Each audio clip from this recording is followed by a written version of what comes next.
Hi, everybody, and welcome to a special version of Where's George keep popping up and going again? A special version of Meet the DTB this evening. We're with Michael Hamilton, Academy Manager, who joined Jane and Zav at the last Meet the DTP session, which was in January, to talk through the Academy. And because we had so many questions on that night that we couldn't get to, we've invited Michael back to talk through. I think you've got a presentation, Michael, but you've sort of expanded it based on feedback. And we're delighted to welcome Michael back again tonight for this very special edition. The way it's work, I'll soon kind of hand over to Michael to kind of kick off with his presentation, but please do add your questions into the Q&A box. There's the chat box, which we'll be monitoring, but please, if you have questions directly from Michael, please put them in the Q&A and we'll come to them after his presentation. So I think we'll just give a few more moments for people to join. But yeah, so thank you for joining us, Michael. No, thank you for the invite, and yeah, I'm glad the last time we spoke it got a good response, and I'm sure tonight will give everyone a bit more of an insight into what happens behind the scenes and open up more questions. Yeah, no, we're looking forward to it, and we're also joined by George Jones as well, who will be asking questions or looking at questions as they come in. Thank you, George. Thank you. Cool. So if you're ready and happy, Michael, then present away. Brilliant. So I'm just going to open up a presentation. Can you all see the screen share? Yeah. Cool. So I just want to start off with a little bit of a recap. Then we'll go over some of the stuff we went over before, and then I'll try and take you into a little bit more of an insight into the development program and how we try and develop not just the players, but the person that we spoke about before. So just as a little recap, that's a little bit of information in regards to the academy system in this country. Like I said, there's 4 categories that come under the PL, so Premier League or EFL, English Football League domains, and it's not set by league status. It's all about financial contribution, but naturally the higher positioned the club, the more finances they've got coming in, the more they can invest into their youth program. But you could be League 2 as an example and have a Cat 1 academy. Alongside that, naturally, if there's more investments into the program, there's more requirements. So as an example, at Cat 1, you need to own your own artificial playing surface. You need to hire X amount of full-time staff in each department. Then you start talking about accommodating players. So if you're recruiting players from overseas or nationally, so accommodating them and making sure they have access to not just the football provision, but also education, because obviously you're taking on boys who are still going through their academic pathway. So that's at Cat 1. We operate at a Cat 3, and our estimated financial input is you're looking at about £750,000. That is not all club input. Half of that, or more than half of that in our case, is funded by the LFE and other governing bodies. But however amount the club are willing to put in, it has to be matched by the EFL LFE. LFE is learning football education. So, you know, as an example, if the club wanted to put in £1 million, LFE would have to match it. That's a little bit of an insight. Cat 4, you only have to run an under-18s program up, and I believe Wickham are one of the few clubs in this country that do it. There are other models, but they wouldn't come under the EFL Premier League guidance. Like we said before, you know, ultimately our purpose as an academy is to produce professional football players for the first team and bring in financial value. And when we say financial value, we mean players who can go in and contribute towards the future success of the club, players that can go in, contribute to the success of the club, but then might get sold along the way. So your Toby Civics, or as you've heard in some cases, and I'm sure there might be some questions on it later, they might get sold along the way before they get to the first team. Each academy in this country, so all 92 clubs are measured by their productivity. And there's a little bit of calculations there in front of you in terms of how we have scored over the last 12, 9, 6, and 3 years. So this is done every 3 years. This was from 2019. So I believe there's another measure next year. So 2022, can't believe I'm saying that now. But our productivity score for the last 12 seasons is calculated at 19.18.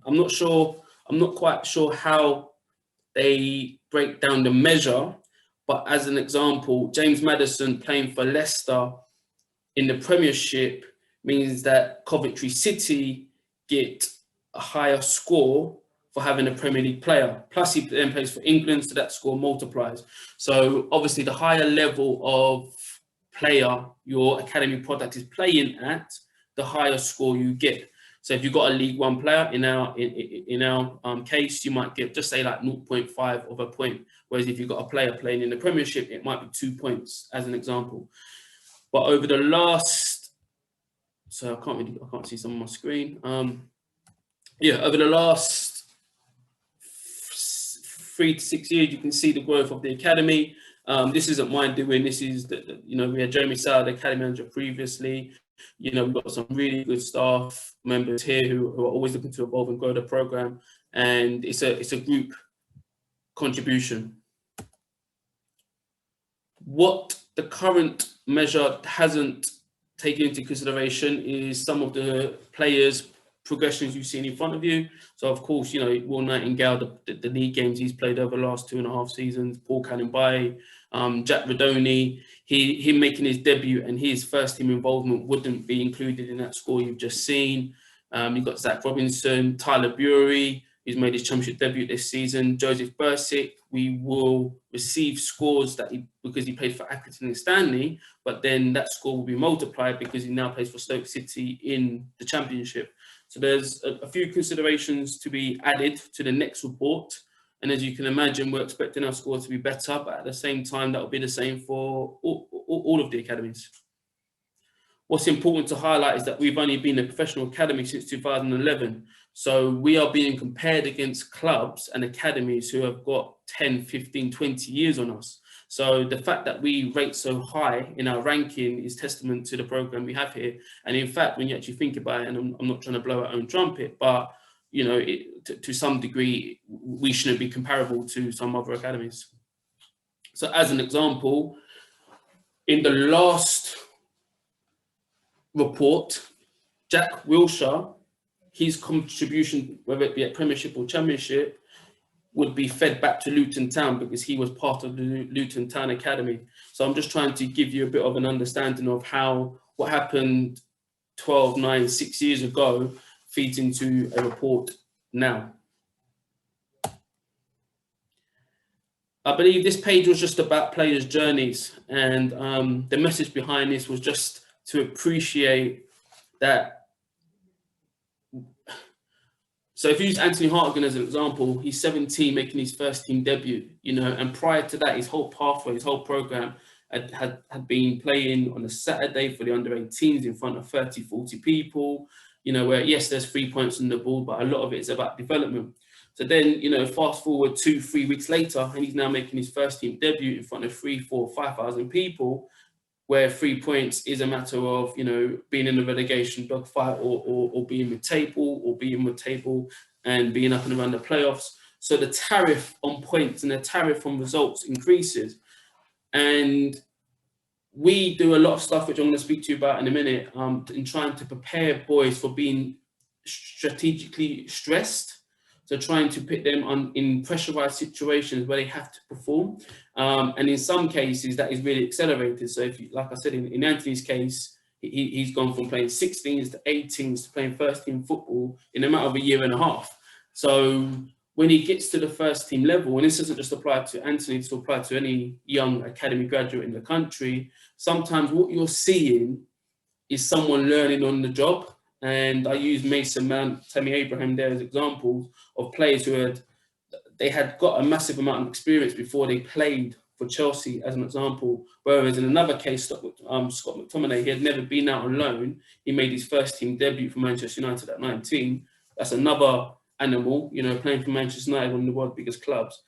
but he's now only really starting to break through and establish himself. But what people don't understand, he's not really a kid. He's 24 years old now. So I'm just trying to give you a little bit of a picture of what happens behind the scenes and how a player's journey adds up and stacks up.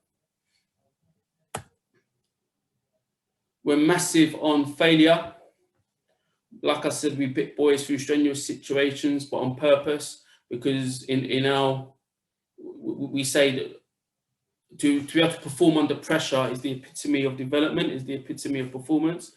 So how do we strategically pick players under stress? I'll go into that in a minute. But along the way, boys will fail, and we promote that because we do believe failure is the best way to learn. And then we started looking at outcomes. You know, what has the academy produced in just under 10 years? You know, we produced one LFE Apprentice of the Year award, which Anthony Hartigan won. We're almost at about 400 league appearances. I think we've probably surpassed that now. I've not done the most recent measure, but this was at the beginning of the season. We're probably at over 500 first team appearances now. And up until the end of last season, we had 24 league debuts, which, you know, you're talking about an academy. At the time, we'd only been around 9 years. This is more that we spoke about in terms of future planning and where we want to step to. The biggest thing we want is to be recognised as not just a development programme for the player, but also a development programme for the person. And we want to make sure if you're watching the under-9s or watching the under-18s, you know what a Wimbledon side looks like. You should be able to know without them if they weren't wearing the Wimbledon shirt, you should be able to know who you're looking at based on the habits that we try and install in our players. And if you met someone on the street without any uniform on, so to speak, you would know where he's from because of the type of person he is. And we're massive on that, and we'll speak about that in a bit. To feed into that, we broke it down in terms of objectives for each department and how each department contributes towards the overall growth of the person and player.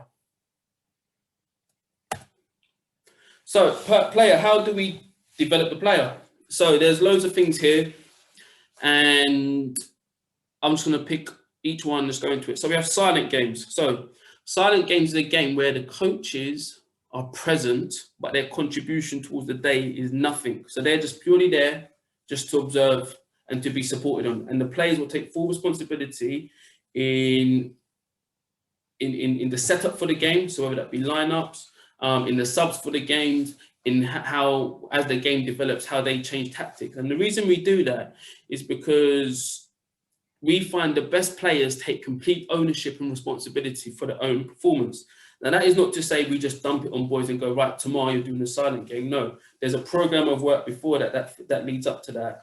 And on the day, we want to equip and tool our players so much so that they're confident and comfortable to execute whatever it is. So if you look at, if you take AFC Wimbledon as an example, the 2016 playoff winning season, if you look at the second part of the season, a lot of that was player-led. And the reason I say a lot of it was player-led was because you had Darius Charles, you had Lyle Taylor, you had Barry Fuller, you had leaders there who led.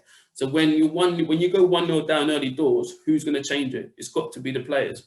When you're 2-0 down at half-time and you can't hear the gaffer shouting instructions at you, which you can't when you've got 4,000 or 5,000 people, who's going to be the person to take responsibility? Who are going to be the players who adapt to the situation, are able to adapt, assess it, feed it into their teammates, and make sure that we compete? And we do that with the younger boys, and out of it becomes great leadership, great ownership.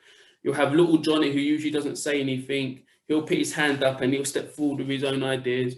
And we always say to the player, you know, you've got 1 or 2 coaches and we see things how we see things. But when you've got 11 players standing there, you know, you've got 11 pairs of eyes, they see things differently. So their contribution is massive.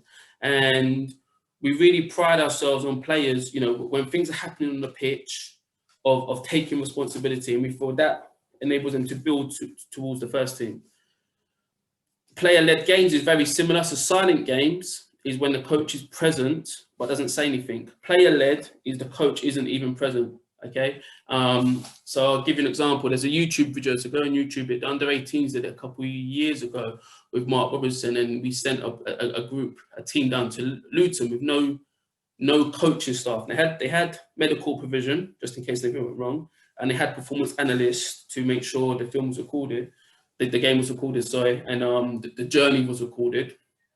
But they had no coaching staff. But again, it's not disrupting the boys. So that was about 4, 5, 6 weeks worth of work building up to this game. So when it come game day, the boys knew who was in charge of what needed to happen when, who had to give in the team sheets, if they went 1-0 down, what happened, if their sub had to make, and all of a sudden you start looking at the outcomes, and the outcomes are multiple. Now, the biggest thing on that, and this is one thing that probably doesn't get spoken enough about, but to us, it's a massive light bulb moment, was we had some boys traveling there via car and their own method, and we had some boys on the coach, but they all had pre-match jobs. And the coach, being a coach, took a wrong turning and kind of got stuck down the road, which meant it was going to be late by 10, 15 minutes. And obviously some of the boys on the coach had a job to do. So what the boys started to do was, what the boys on the coach started to do was ring the boys at the game already and say, right, Joe Bloggs is going to be late. He's in charge of X. Can we make sure someone does that? So, you've got responsibility, you've got leadership happening right there. And what happened was that the day ran smoothly, but because they had to problem solve and come up with a solution, it gets them thinking and acting. The interesting thing was, on the review, Robbo said, well, what if we had coaches on board? What would you have done? And they all turned around and said, we would have probably we knew it was going to be late, but we wouldn't have said nothing. We wouldn't have taken responsibility. We would have waited for the coaches to manage the situation. And that is what we go, like I said before, in terms of ownership and players being fully responsible for their own development. Those are the things we want to try and expose and try and develop and nurture. Individual position-specific sessions. If I'm a striker and I need to work on my runs in behind, then I make sure during the week there's a time allotted for me to work on that. If I'm a defender and I need to work on my explosive leaps to win my headers, that's what happens. If I'm a centre midfielder and I need to try and play off 2 touches or work on receiving the ball with my left and playing it with my right, there are specific times allotted in our development programme that specific individual development needs to happen. Games programme. We play age groups up, we play players down. So I'll give you an example. So if we've got a player who's an under 14, 15, and I use that age group because it's probably during the ages of 13 to 15 where you see a big difference in maturation and stuff. If we feel it's within that player's benefit to play down, we will play him down.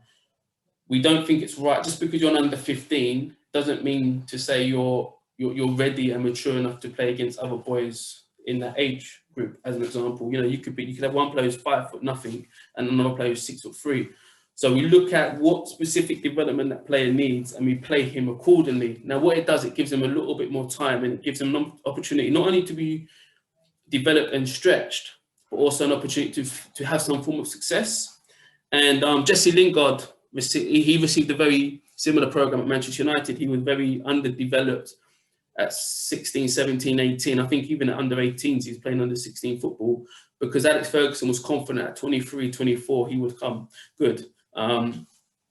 Play age groups up. So if we play non-academies, as part of our academy program, we are given a games program against other category 3 academies. And then during the course of the season, there are obviously 3 weekends or periods where we can set up our own fixtures. And if we're more than happy to play, good, strong non-academy sides, but we tend to play an age group down. So our under 13s would play under 14s, as an example. Our under 16s would play under 18 teams. There's 2 games last week against Dorking and against Maidstone where our teams were predominantly under 19. You could probably count on one hand how many senior appearances that we had on the pitch. But we're playing against Dorking, who had Barry Fuller right back, who had Jamie O'Hara centre midfield. So all of a sudden, you start looking at what we're up against in terms of experience and know-how. Our players are being stretched. They're being stressed and stretched. But we're all for that because, like we said, we feel there is development in the failure. Multi-sports, we're massive on multi-sports. If you look at a lot of Premier League players, and I use Premier League as the epitome of professionals, they're very lean, they're good in multi-directions, So we do a lot of multi-sport stuff with our boys. It can be boxing, it can be gymnastics. It's not just football. Obviously, it's got to be in relation to where we want to get them to. But we massively promote multi-sport development, positions. So if I'm a right-footed centre back, but I refuse to use my left foot, or I see passes and I always cut back on my right and play another pass, then my development program might be for the next 6 weeks, you play on the left-hand side of a back three, as an example. So we use positions as a way to try and develop not just technical elements of players' games, but also tactical. And you see that in the middle of the pitch, especially, how many times do you see a midfielder receive it and he can only play one way? Well, we try and go the other way and go, right, okay, we want you to keep doing what you do, but we're also going to put you in situations where your weaknesses are exposed and you're going to have to work through it. Formats, we play 4-a-side, 5-a-side, 7-a-side, 9-a-side, 11-a-side, and different formats give you different outcomes naturally. And double game weekends is an interesting one. So we try and stress, we're massive on mentality and the psychological side of the game. And we feel if you think and believe you can do it, you can do it. You go for the history of sport, any sport, and people always say something can't be done until it's done.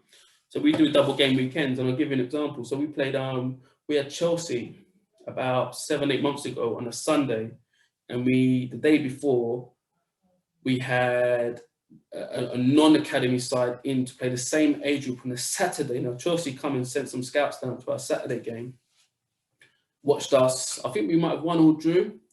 Played Chelsea on the Sunday, and we beat them quite convincingly. And Chelsea were obviously like, their feedback was, obviously the team we come and saw on the Saturday, that was a different age group, right? We were like, no, it's the same age group. And they couldn't work out why we would play a game against them on the Sunday, having had the same boys play a game against another team on a Saturday. And now our angle is, it's about development and education. So if you've got a game on a Saturday and Sunday, and your biggest game is on a Sunday, so to speak, what do you have to start thinking about? Well, you have to start thinking about how you prepare for the Sunday game. After you play Saturday, what are you drinking? What are you eating? How are you sleeping? Are you stretching? Because if you're not doing these things, then these things will get exposed by you on a Sunday. There's a psychological element. And there were some boys that you could see were holding back on the Saturday to play full pelt on the Sunday. Again, you can't pick and choose what games you go 100%. So we use that method to try and expose development opportunities. And like I said, we might lose games at 12, 13s, 14s, 15s. We might lose games ever. But that to us doesn't matter. It does matter. But the biggest thing in our head is, what does he look like at 17, 18, 19, 20 when he's ready for the first team? And what does his journey look like? And how have we prepared him? So we might take short-term losses for long-term games. That isn't an issue. Obviously, it all requires context. But we do feel these methods have development opportunities. I wanted to speak to you about my top right-hand corner. So self-development presentation. And this is a method that we implemented this season, where boys, a scholarship is an apprenticeship in the academy world, and it starts at the end of your under-16 season, so year 12, going into year 12, and for 2 years. So all of our under-18s are apprentices. We call them scholars. But in order to earn a scholarship, boys have to present a self-development presentation, and we've now implemented that same method for professional contracts. So if you want a professional contract, brilliant. We can give you a bit of paper there. Let's go and sign that. That's a year contract. It's a 2-year contract. But you actually haven't achieved anything. Yes, that is a target, but it's the process that you need to focus on to get you where you want to get to. So, you sign a professional contract. Okay, well done. What does that mean? That's not going to get you into the first team. What's going to get you into the first team is looking at strengths of your game, looking at areas of development, and putting a plan in place. So we do that with scholars, and we do that with professional contracts. And I want to give you a little bit of an example of how these presentations look. The presentation, we sell it to the boys saying, look, you need to understand the club that you're playing for and what we do have and what we don't have. But, how are you going to contribute towards the future success of AFC Wimbledon? Whether that be, I'm going to go into the first team, I'm going to cement myself as a first team regular, and at some stage the club are going to sell me for money. Brilliant. You're feeding back into the story. It might mean I want to go into the first team. I want to captain this club. I want to get into the championship. Brilliant. But AFC Wimbledon has such a unique story. We need to know how you're going to contribute towards it, because we need to protect it. And I just want to give you an insight. This was a 33 slide presentation. I've had to take some slides out naturally. I won't go through it all, but I'll just give you a little bit of insight into how hopefully it gets the boys thinking and how it attaches them to the club. So this is him telling us about who he is, what his strengths are. Obviously, this is him presenting to us his strengths, his weaknesses, areas of development. But basically, Michael, AFC Wimbledon, you sign me up for the next 2 years, and this is what you're getting. Along those 2 years, if there's dips in performances, if there's dips in attitude, if we have to pull up a boy and go, look, you're not where you need to be, we will throw back to this presentation and go, right, do you remember what you said to us? Remember what you signed, the self-contract that you formed? Well, let's talk about it. And it's a reference point. This player was an under 16, looking to become a scholar, so he's looked at his journey. So here he is as an under 11. And it pulls up stuff that you forget about. So here he's at under 11. He was a trialist. He was told to go home and work over the summer and come back in order to get signed. Then he started talking about his journey and some of the milestones in his AFC Wimbledon journey that he's really proud of, and how he thinks that feeds into the future. Same here.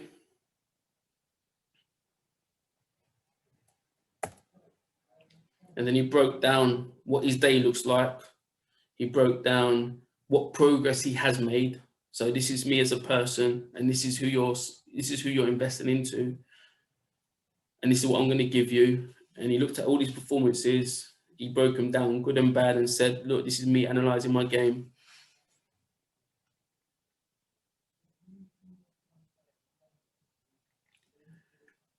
And then he set himself some goals. So this is what we mean. So if you just looked at the long-term goals, I want to earn a pro contract. Well, there you go. There's your contract. It doesn't mean nothing. There's your scholarship. It doesn't mean anything, but it's the process. So if that's your long-term goal, break that down into medium, break that down into short-term, and then you should start seeing the pattern that needs to be followed.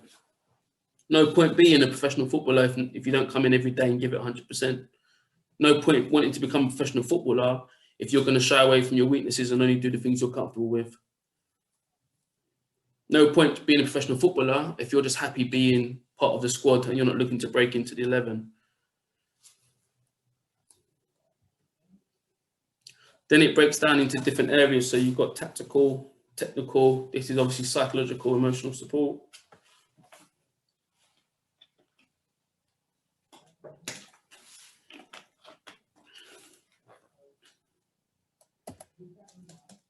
We spoke about this.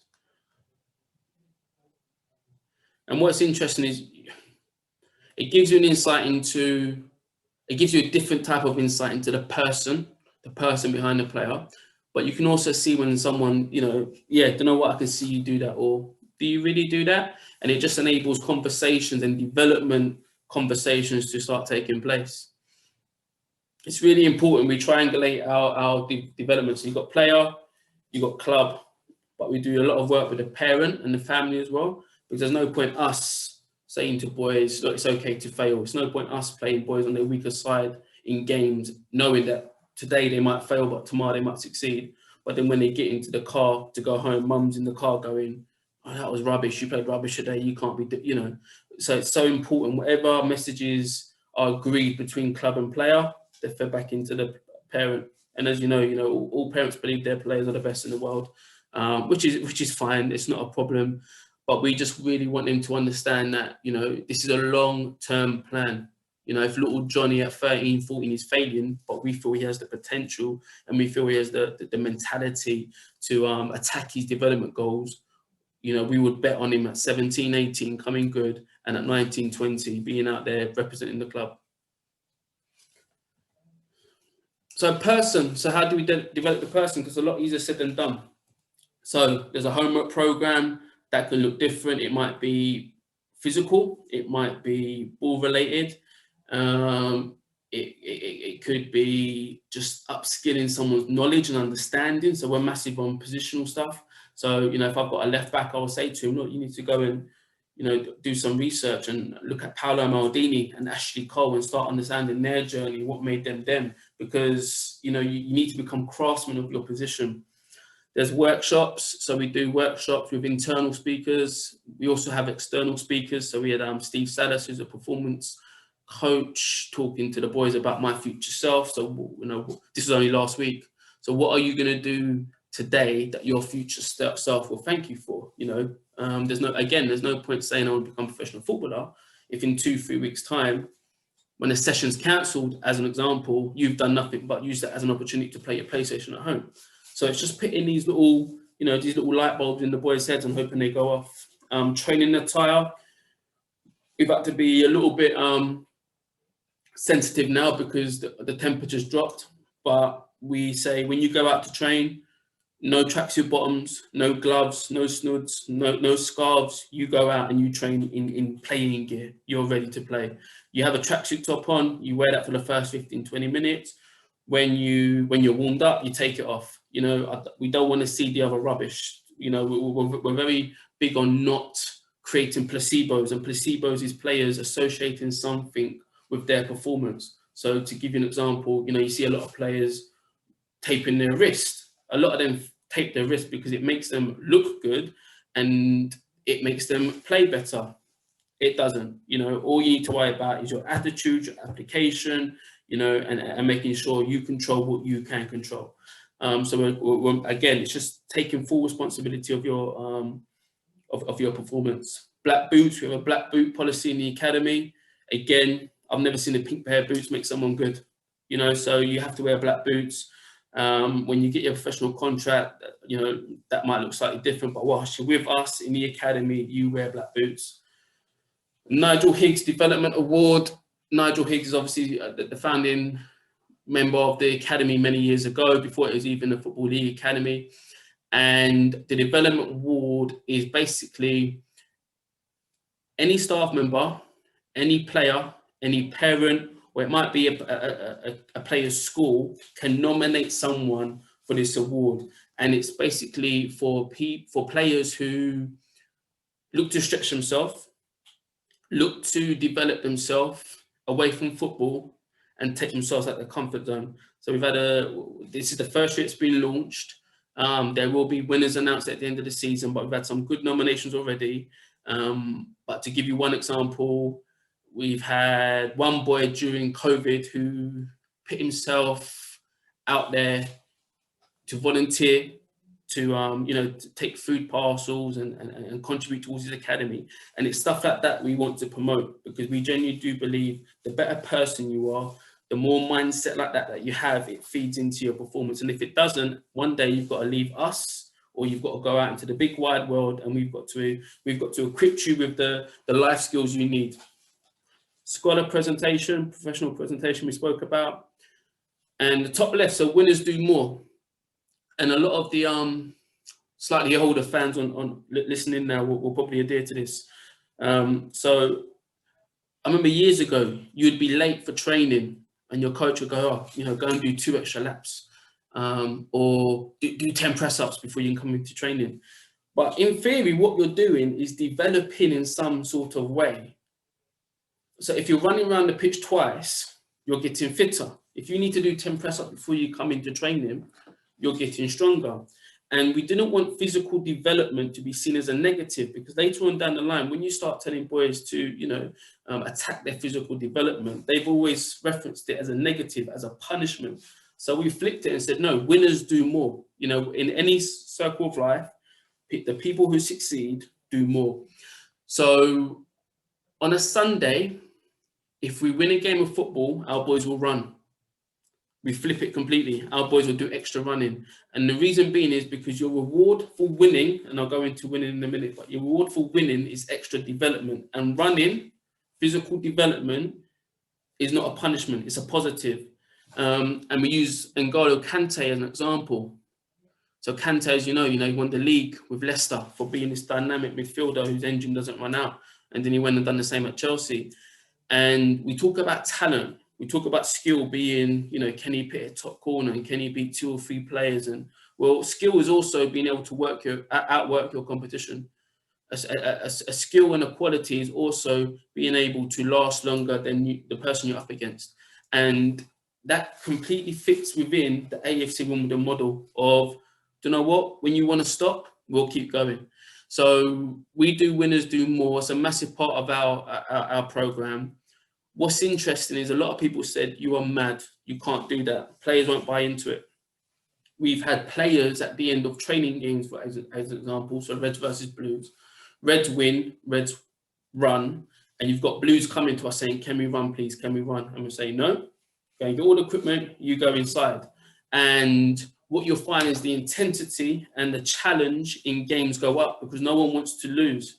And we're massive about it. And like I said, it's not a coincidence, whether it's boxing, whether it's business, whether it be football or anything. The people who do more come out with more. And it's the players are bought into it massively.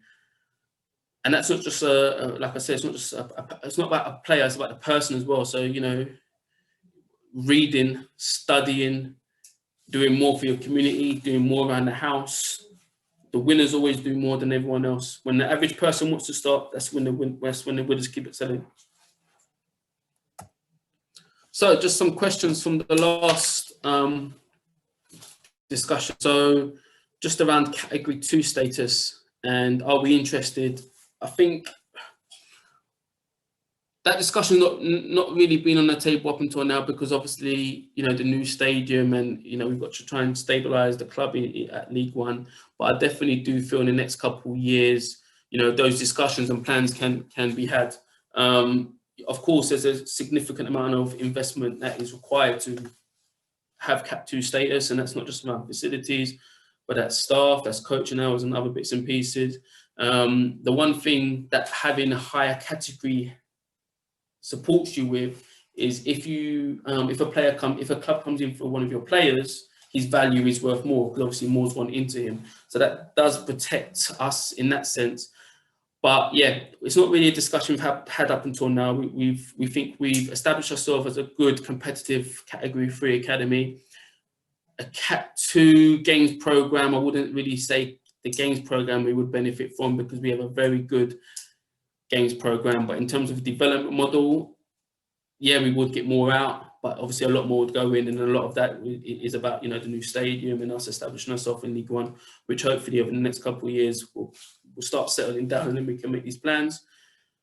Does the Wimbledon Way run through the senior side? No. So the Wimbledon Way, this work was done over the last 7-8 months between myself and the academy management, where we started to say, right, what we've got all these ideas in our head. We know where we want to head to, but what does it look like? So the Wimbledon Way that we referred to earlier was designed by the academy.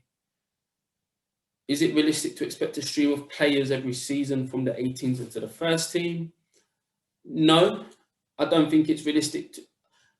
I suppose I'll throw the question back at you. Name me an academy that produces 17, 18-year-olds every year for the first team.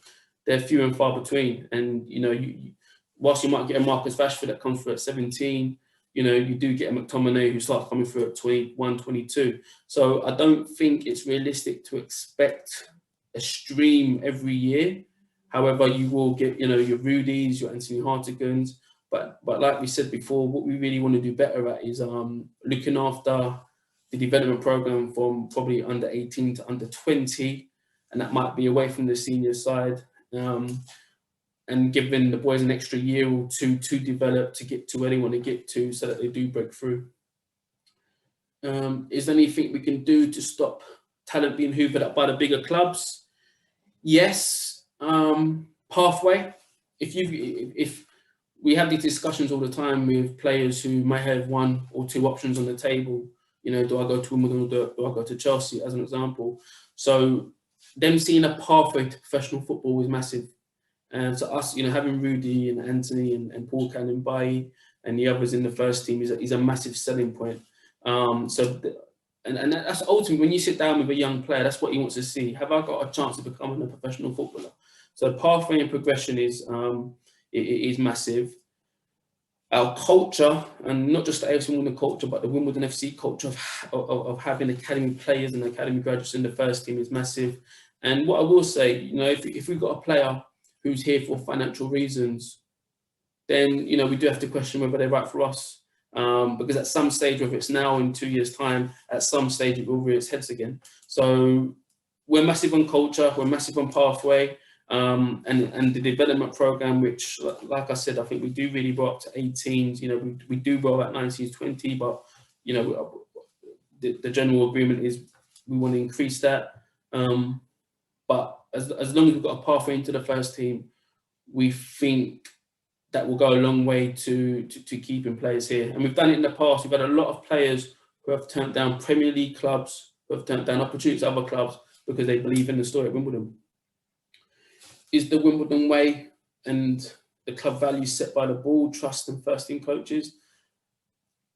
No, but it does need to get signed off. So like I said, what you've seen is the design of, and it's my job to take it to the club, take it to the board and say, right, this is what you plan to do, and it gets signed off. But it's not top down, so to speak. It's from us, it's more top up. And it's so important we understand that the first team are in performance. They need to go and get 3 points. You know, as you've seen, you know, you go and lose 3-4 games and, you know, those conversations and the situation becomes very sticky. Whereas our method is about development, so it's more longer term. So there's no reason why it needs to look the same. It's not the same. We're prepping players for the next 3 to 5 years, not for the next 2 to 3 weeks. So, of course, there has to be a lot of alignment, and there will be a lot of common threads, but it doesn't have to look completely the same. And which academy players' progress has given you the most pleasure? Ooh, good question. Different players' journeys give you different pleasure for different reasons. So we had a player a couple of years ago who was a scholar called George Marchant, fantastic young man. Everything you saw before, you know, in terms of attacking goals, in terms of growth mindset, like absolutely smashed everything. And it's because of that mindset and those characteristics that he had a chance. He knew what his limitations were, but he didn't hide behind it. He attacked his goals. And he turned around after the first year of his scholarship. So he saw the scholarship, another year left. You know, he was on his journey to become a professional footballer. And he turned around and said, I want to leave and cut short my scholarship because I want to go to America. I want to study. I can't remember the subject off the top of my head, but, you know, this isn't quite for me. And that's quite powerful in the sense that, you know, he just realized what it was he wanted, where he was at, and he attacked it. And that's something we promote massively. Asaz Udegridi is another one who obviously he didn't quite establish himself here, but his journey was interesting because he got released, and I was very close with Asaz.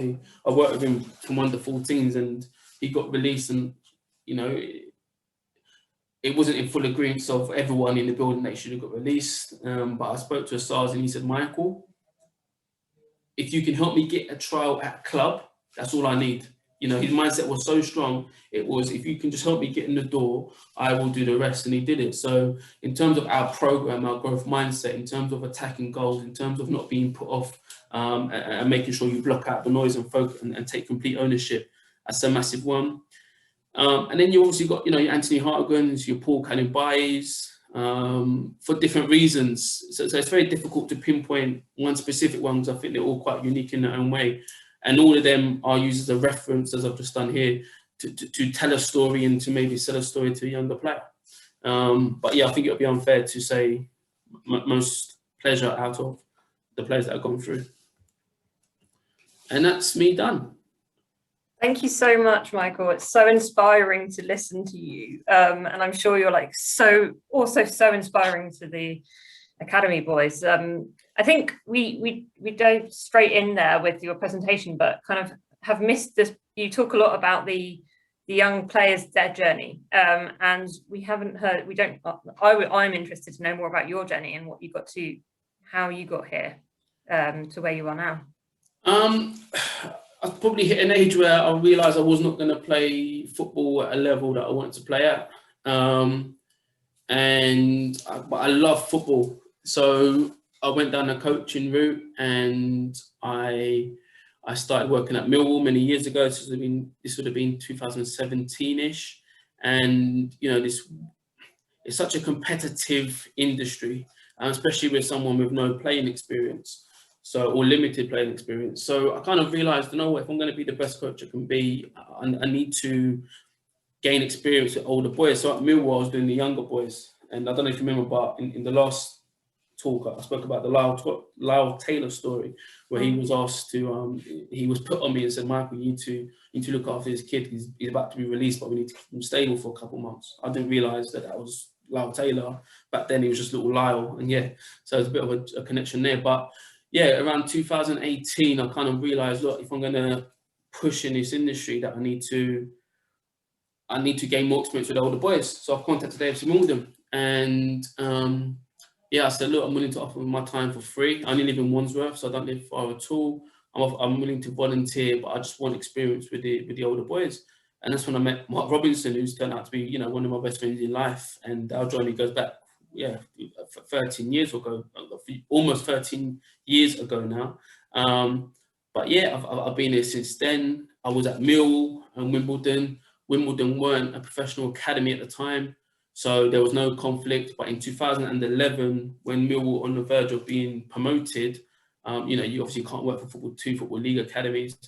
So, I spoke to Nigel and Mark at the time, and, we said, look, if the club come up, there's a full-time job for you. And at the time, it was quite a big decision. Millwall in the Championship, I believe. But the journey and the euphoria, we was all up in Manchester that day, and it's just been brilliant. So, yeah, been at the club full-time since 2011, been at the club in general since 2008, had different roles. So I used to assist Bobo with the under-18s.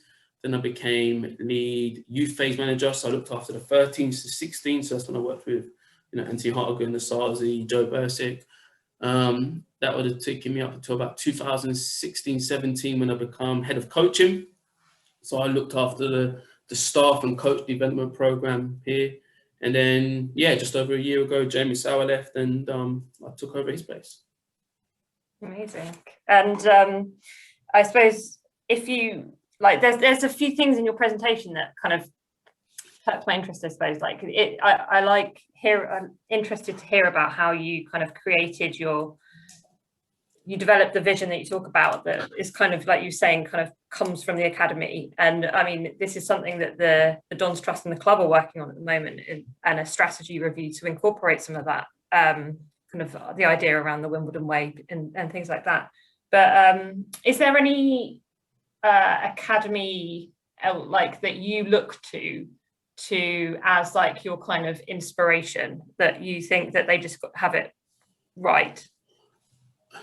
There's a lot of academies and a lot of good stuff. I find Southampton quite interesting because, when you think about it, Gareth Bale, Theo Walcott, Oxlade-Chamberlain, you list them. And for a club their size, that they do very, very well. Adam Lallana, you keep going on. I find in terms of my personal inspirations, I find a lot of them come outside of football.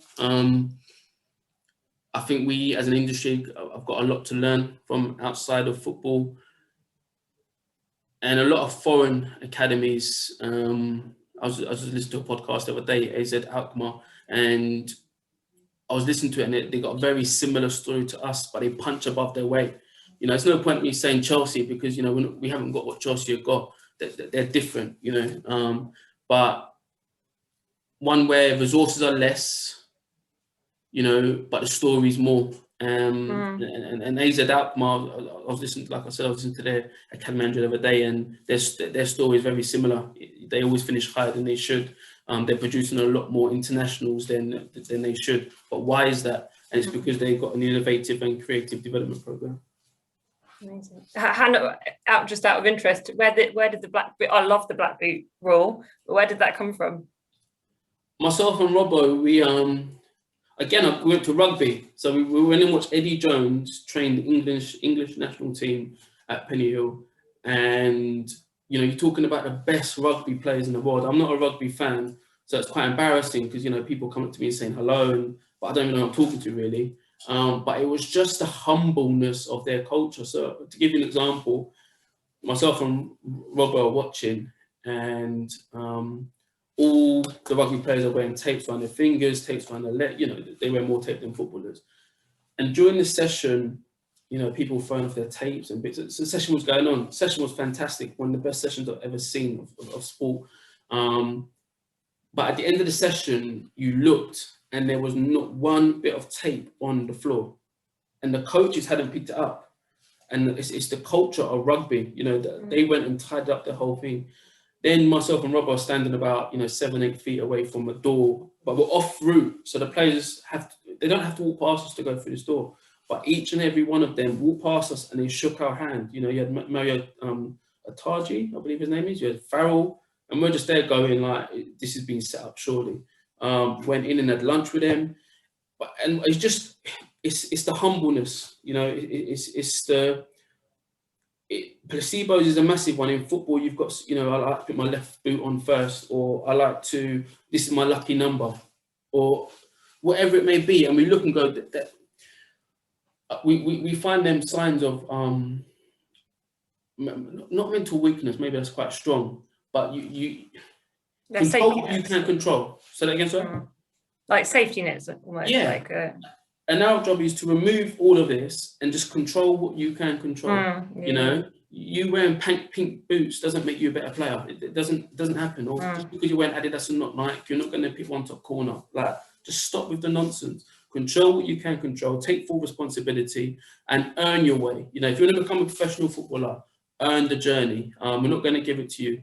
And black boots was something myself and Robbo discussed about 18 months ago or so. And again, people are like, can't do it, Michael. You know, why are you going to try and do that for? And then I think it was day one, I got the academy manager's role, and I said, Robbo, we're going to do it. And he said, yeah, let's do it. And yeah, that was it. I love it. You're so full of inspiring sound bites and everything you say. George, I think there are a few questions from the audience, right? Had a fair few questions coming in live. If you have got any more, just put them in the Q&A function and we will ask them. First question is from Tim, who wants to know what the catchment areas for our academy players, what sort of area are they coming from, and what's our ambition for growing the academy catchment area? So again, we are obligated to only be able to recruit players from a certain area. So our traveling time is an hour and a half. So we can only recruit players whose journey is less than an hour and a half. And that is why clubs offer accommodation. So if you're Chelsea, as an example, you can go and recruit someone from outside your hour and a half recruitment circle, should we call it, because you're able to bring them within it, if that makes sense. So from our training ground, New Malden, hour and a half, either way, that's our recruitment circle. Do we look to expand it? We operate in London, it's got, you know, the biggest city in the country. There's more boys in London wanting to play football, and there's probably a lot of unearthed talent. So, you know, whilst it would be good to maybe invest in the area, I suppose the question would be, you know, do we need to? Are we necessarily guaranteed to have to recruit better?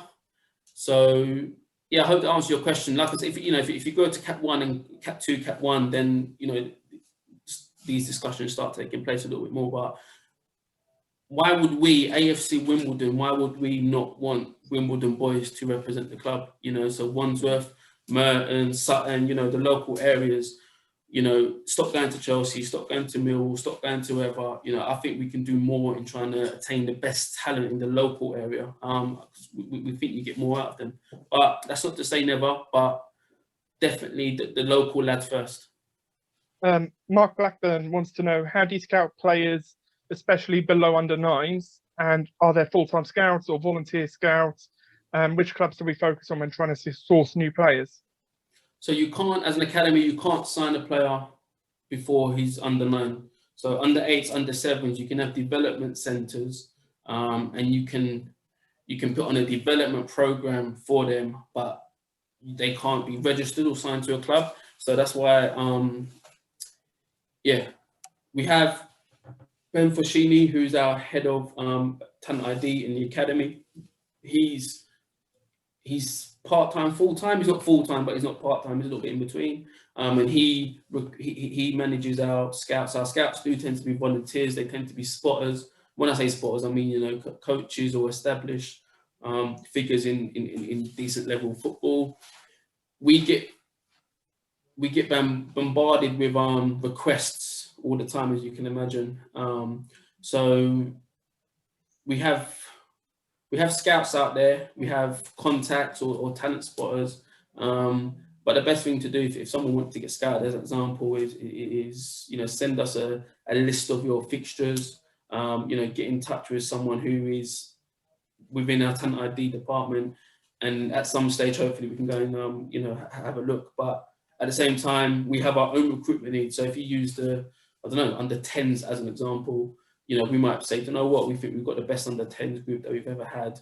You know, we're not really going to look to add to it. We're just going to look to, you know, contain these and take these on to the next level. So it does also need to align with our recruitment needs. We've had a question from Jane Lonsdale, who says she's read a bit of research on player birthdays, especially at academy level. And she's sort of building on from what you were saying about players playing down a year. The people who were born, you know, sort of June, July, August benefit from that more than, say, a player born in September, or is it sort of even? No, it's actually something we want to do. We want to do some research into it in terms of identifying across the academy when our players are born. The problem with England is our season aligns with the school year. So, you know, if you're born September, October, you are one of the oldest in the season. So, and it's just, whereas in Europe, a lot of countries or the academy systems are set up January to January, so it looks very different. But it's something we consider. You know, we won't sign a boy because he's the oldest, but at the same time, if we've got a player and we like him, but you know, it's been highlighted he was born in May, June, July, so he's actually one of the youngest, then that's considered. We are fully aware of that rationale, and yeah, it is considered in all our recruitment discussions. However, it doesn't mean to say just because you're one of the younger ones and you know you're one of the weaker ones now that you will come good. That's not to say, it's not a rule, but it's definitely a consideration. We've got a question from Reese, who wants to know how critical a role does technology play in players' development? Does it detract from their sort of natural flair in any way? So repeat that, sorry. So Reese wants to know how critical a role does technology play in a player's development, and does relying on data detract from any natural flair that player may possess? No, in fact, we think data can be quite deceiving. So, you know, if I'm a striker and I want to base my games on assists and goals, well, then all of a sudden I might start putting myself in positions where I can get my numbers up, or I might stop making decisions because I'm going to be more selfish. So we always say data and technology is there to consult. It's not there to lead. We do physical testing as an example, and this is a true story. So I was talking to John McDermott, who was the head of academy at Tottenham, and he was talking about Harry Kane. And he said Harry Kane was, every year, his name was put on the table as a potential release, purely because when you put him through the physical measures, he wasn't top of the group. You know, he was quite, he might have been middle to bottom of the group in terms of speed, in terms of acceleration, change of pace. And because what those things don't tell you is timing. What those things don't tell you is anticipation. So what kept Harry Kane in, as an example, is he had great anticipation in and around the box. He could sniff where second balls might drop. So it's very dangerous if you go by completely by data, because it can misalign you completely. It's there to consult, it's there to support and refer to, but to be led on, no, not at all. Building on from that question, Michael wants to know, how do we capture player data based on their performance? Do we measure things like passes, tackles, shots on target, etc.? It's all context. Again, it depends on what a player's needs are. So do we capture it? We have methods to capture it when we feel we need to, but we don't do it for anything. Everything we try to do, it needs to have a purpose, so if I knew my passing stats were being measured, what's stopping me from going out and making the most simplest pass? Because I know at the end of the game, I'm going to have 100% success rate. But what it doesn't tell you is, yeah, Michael, you played that pass, but you did not play forward once. You scored 2 or 3 goals, but you was offside the whole game, and you were just hanging in positions where you was going to get the end of things. So it can blind you a little bit. But no, we definitely bring it in where needed. These things are measured, so we do measure and log player development targets, and dependent on what that target is and dependent on what the player needs, we will then obviously pick methods around that to measure whatever it is we want to measure. Next question's from Jason McGibbon, who says he's an academy player's parent. He wants to know, do you think the academy would benefit from having a fixed training base of all of the players at the same training base, training out at the same place all the time? And is this a target now the stadium's settled down? Or do you not think it's a major factor in a player's development? Absolutely, yeah. And I challenge anyone to go and find a facility that gives us what we need when we need it in this part of the world. It's so difficult. It's so difficult. We've got some good contracts with some good venues, but it's not where we want it to be. And I'll give you an example. So in the summer, we were looking for venues as an example, and they've got contracts with X club. It might even be like a grassroots club, but they've got a contract for the last 5 years. They're not going to come and cancel a contract because AFC Wimbledon demand it. So this part of the world, it's so difficult to get a 4G pitch, especially at the times and with the requirements that we need. But absolutely, to have a settled base somewhere where we could almost call home and house everyone when we need them, that would be a massive step forward. And the final live question that we've had in so far is from Andrew, who wants to know what are the opportunities and challenges for the academy after lockdown?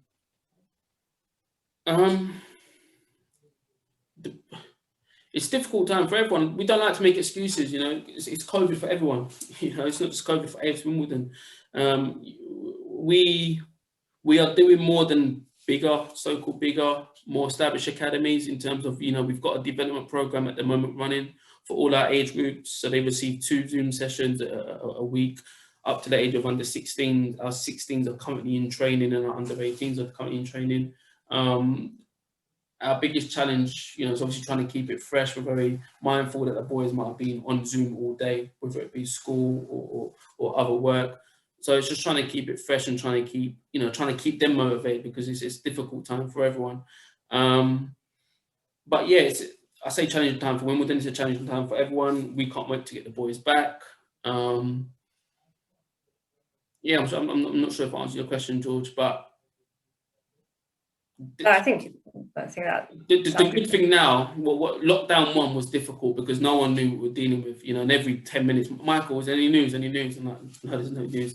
Lockdown 2, lockdown 3 was a little bit more prepared for things, and we had a program ready to go, and like I said, we've got some great staff who come up with some innovative, creative ideas, and we're trying to keep it fresh. It's obviously difficult, it's very repetitive, but our biggest concern is just making sure the boys are motivated and don't lose sight of what it's about, because hopefully, one day we'll be back to normal, and hopefully all together again. I think it's hard not to be motivated by you, Michael. You're fascinating to listen to, and I can listen to you so much more. And hopefully we can. Thank you for coming back. And maybe I think we should be talking with you a lot more. And if in the near future you're interested in talking again, that would be amazing. What I was going to say, Hannah, I spoke to you. I thought about getting a player on, because ultimately they are the program. I can sit there and say we do this, that, and the other, but the players are the program. So definitely in the future, I'd like to set aside some time where we maybe put something on and we give you an insight through the players' journey. That would be so good. Yeah, that would be great, and I'm sure loads of people would love that. yeah, absolutely. Let's get something in. We're just slightly over time, but otherwise great. The next Don's Trust board, Meet the Don's Trust board, will be next Wednesday, and with Charlie Talbot and Niall Cooper, who have both recently got elected onto the Don's Trust board. So you can register for that. I think there's a article on the Don's Trust website if you want to register for that. There will be a recording available for this session, and it'll be available on Pro Boards first and then on the Don's Trust YouTube. And I think that is everything. Anything else from you, George? No, nothing from me. Otherwise, another huge thank you, Michael. And let's get you back again soon. Thank you so much. Thanks for joining, everyone. Cheers. Take care. Thanks. Bye.